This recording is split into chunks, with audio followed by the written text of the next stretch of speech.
Students अब देखिए जो सेंट्रल यूनिट सेल्स है इसमें हम बात करें, देखो in this type of unit cells, इस टाइप्स की जो यूनिट सेल्स है इसमें जो पार्टिकल्स हैं जिनसे मिलके ये बने होते हैं, in this types of unit cells the constituent particles are also present at the other sides in addition. Means अब बात करें ये जो टाइप है in this type of unit cells, तो कॉन्स्टिट्यूएंट पार्टिकल जिन पार्टिकल से मिलकर ये बने होते हैं आर आल्सो प्रेजेंट होते हैं एट अदर साइड, मतलब आठों कोनों पर तो 8 कॉर्नर पे तो वो मॉलिक्यूल एटम्स प्रेजेंट रहेंगे। इसके अलावा वो जो मॉलिक्यूल्स हैं जो यूनिट सेल के जो सेंटर वाले पार्ट में भी प्रेजेंट रहते हैं। जैसे कि हम बात करें एडिक्शन टू द कॉर्नर, मतलब कॉर्नर के अतिरिक्त भी बीच में उपस्थित रहते हैं। अब बात करें जैसे कि देखो addition to the corner, then it is known as central unit cell, इसलिए उसे सेंट्रल यूनिट सेल्स के नाम से जाना जाता है। अब जैसे बॉडी सेंट्रल यूनिट सेल की बात करें तो unit body central unit cells में जब है ना in this types of unit cells the constituent particles are also present in the centre of the unit cells, that is called body central unit cells. Okay, अब बात करें face central unit sales की, तो इसमें जो इनके faces जो होते हैं, 6 जो फेसेस जो होते हैं इन पे इनके जो सेंटर है इस पे यहाँ पे इस प्रकार से ये प्रेजेंटेड रहते हैं। ओके, इस तरीके से यहाँ पे ये 6 के 6 प्रेजेंटेड रहते हैं, उपस्थित रहते हैं। अब बात करें एंड सेंट्रल यूनिट सेल्स की, तो एंड सेंट्रल यूनिट सेल्स में किसी भी दो विपरीत फलकों के बीच जो जस्ट एक दूसरे के अपोजिट जो फेसेस होते हैं उन अपोजिट फेसेस के बीच जो मॉलिक्यूल्स हैं ये प्रेजेंट रहते हैं। तो ये हमारा है सेंट्रल यूनिट सेल्स, और इसी के अकॉर्डिंग ये हमारी जो इसके 3 टाइप हैं, body central unit cells, face central unit cells और एंड सेंट्रल यूनिट सेल्स हमारा आता है। ओके,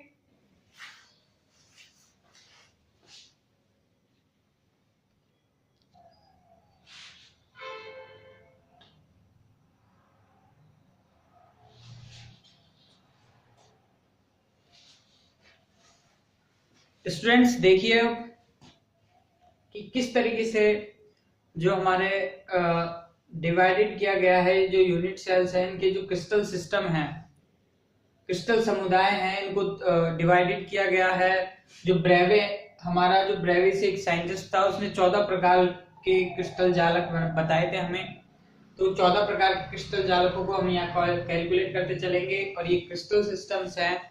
तो इसके अकॉर्डिंग जो 7 प्रकार के क्रिस्टल समुदाय हैं तो उसके अकॉर्डिंग हमने इसको डिवाइडेड किया है और इसके एग्जाम्पल हमने बताए हैं।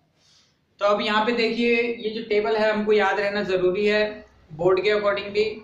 तो इसमें देखो सबसे पहले जो क्रिस्टल सिस्टम है उसमें बात करें क्यूबिक की बात करें तो क्यूबिक में तीनों साइड्स ए बी सी तीनों ही क्या रहती है, इक्वल रहती है। और बात करें जो अल्फा बीटा और गामा तीनों की वैल्यू 90 डिग्री रहती है।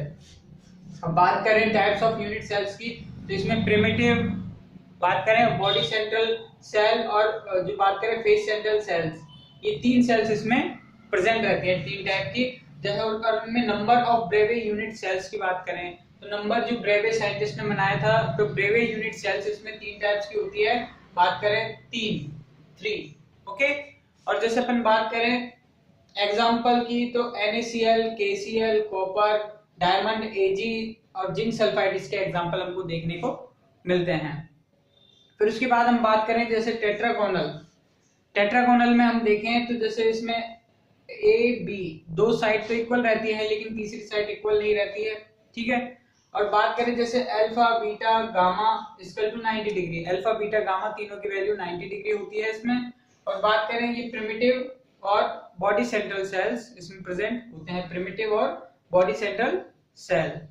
अब जैसे यहाँ की बात करें तो इसमें ये 2 टाइप के ब्रेवे यूनिट्स हो गए और इसके एग्जांपल में बात करें जैसे व्हाइट टिन है, SnO2 है, TiO2 है, CaSO4 इसका एग्जांपल हमको देखने को मिलता है।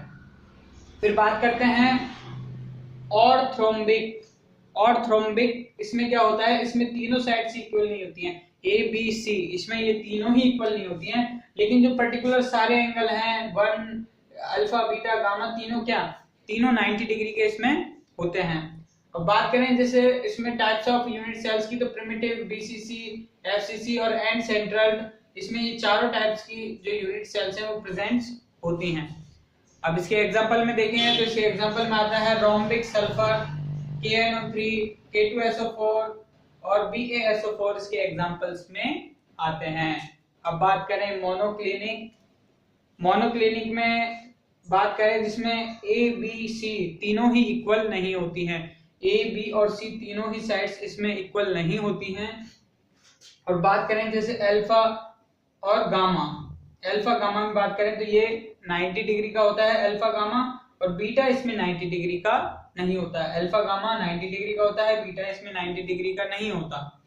और बात करें जैसे प्रिमिटिव और एंड की, तो इसमें दो टाइप्स के मिलते हैं, प्रिमिटिव प्राइमरी और एंड सेंटर्ड सेल। तो ये दो टाइप्स के इसमें एग्जांपल हमको देखने को मिलते हैं। जैसे कि अब इसके एग्जांपल में आता है Na2SO4.10H2, Na2SO4.10H2 हमको इसके एग्जांपल में देखने को मिलता है। अब बात करें हेक्सागोनल की, हेक्सागोनल में क्या एग्जांपल है, हेक्सागोनल में ए बी और ये जो सी है इक्वल नहीं होता, ए बी इक्वल रहते हैं, सी इक्वल नहीं होता। और बात करें अल्फा बीटा की वैल्यू तो 90 डिग्री रहती है, लेकिन गामा की वैल्यू 120 डिग्री रहती है। अल्फा बीटा की वैल्यू तो 90 डिग्री और गामा की वैल्यू रहती है इसमें 120 डिग्री। और बात करें इसमें प्रिमिटिव टाइप के ही यूनिट सेल्स प्रेजेंट होती है और इसलिए 1 यहाँ पे लिखा होता है। फिर बात करें ग्रेफाइट और जेरेनो, जिंक ऑक्साइड इसके एग्जांपल है। अब बात करें रोम्बोहेड्रल में बात करें इसमें ए बी सी तीनों क्या होते हैं, ए बी सी तीनों इक्वल होते हैं। अल्फा बीटा गामा बात करें ये तीनों ही 90 डिग्री नहीं होते। अब बात करें ये प्राइमरी टाइप का होता है और इसमें एक ही टाइप की जो यूनिट सेल्स है वो प्रेजेंट होती है। अब बात करें जैसे CaCO3 की, कैल्शियम कार्बोनेट NaNO3 और मर्क्यूरिक सल्फाइड, और बात करें Sb एंटीमनी इसमें प्रेजेंट होता है। अब बात करें जैसे कि ट्राइक्लिनिक की, इसमें A B C तीनों इक्वल नहीं होते, ना तो A B के इक्वल होता है ना B C के, ना ये तीनों एक दूसरे के इक्वल होते हैं, और ना ही इनके चारों जो एंगल है भाई, इसमें तो देखो ऊपर वाले में तो तीनों एंगल इक्वल थे लेकिन 90 नहीं थे, इसमें तीनों इक्वल भी नहीं होंगे और 90 भी नहीं होंगे, ठीक है। अब बात करें ये प्राइमरी टाइप की यूनिट सेल्स इसमें प्रेजेंट रहती है। एक टाइप का इसमें बात करें ब्रेविस यूनिट सेल्स प्रेजेंट है और उसके एग्जांपल है हमारे CuSO4, 5H2O, K2Cr2O7 इसके एग्जांपल हमको देखने को मिलते हैं। तो ये टेबल हम बात करें जो हमको क्लासिफिकेशन करने में क्रिस्टल जो समुदाय हैं, एक्सियल लेंथ है, एक्सियल एंगल है, types of the unit cells है and the number of the Bravais units है और इसके एग्जांपल हैं। तो इसमें से ये जो हमारी टेबल है, तो अगर ऑप्शनल जो क्वेश्चन उठते हैं तो ऑप्शनल क्वेश्चंस में इसका रोल बहुत मेन हो जाता है इस टेबल का। तो ये टेबल हमें याद होनी चाहिए तो हम ऑप्शनल क्वेश्चंस को अच्छे से सॉल्व कर सकते हैं।